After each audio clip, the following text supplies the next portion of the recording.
Урматтуу мекендештер, урматтуу Бишкек шаарынын тургундары жана коноктору. Бүгүн мен өз калыбым менен Бишкек шаарынын мэрлигинен кетүүнү чечтим.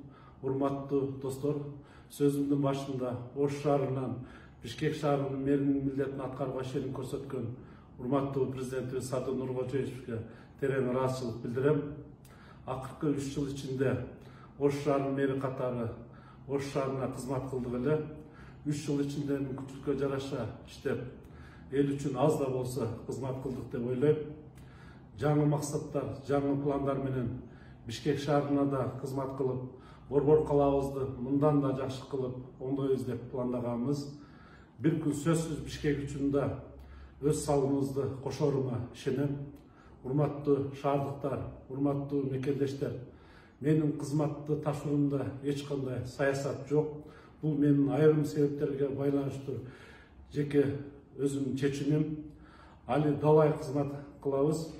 Ким кандай пикирде, кандай ойдо болбосун, бизде биринчи максатыбыз мамлекетке, элге кызмат кылуу. Буга чейинки эл үчүн жасаган аракеттерибизге элибиз өз баасын берет. Буюрса алдыда жакшы максаттар, мамлекет элибиз үчүн кызмат кылабыз деген жакшы тилектерим бар. Жакынкы айларда ал тууралуу кабарлайм. Буюрса мен ар дайым сиздер мененмин. Кош колдогондорго, сын айтып, бизди чыйралткандарга, жалпы мекендештериме ыраазычылык билдирем. Мамлекетибизде тынчтык болсун, элибизде аманчылык болсун, Борбор калабыз тынч болсо, өлкөбүз тынч болот.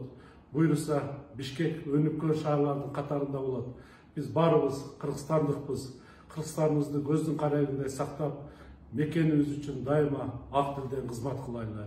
Дагы бир жолу урматтуу шаардыктар, силер үчүн биз али аткара турган иштерибиз астыда.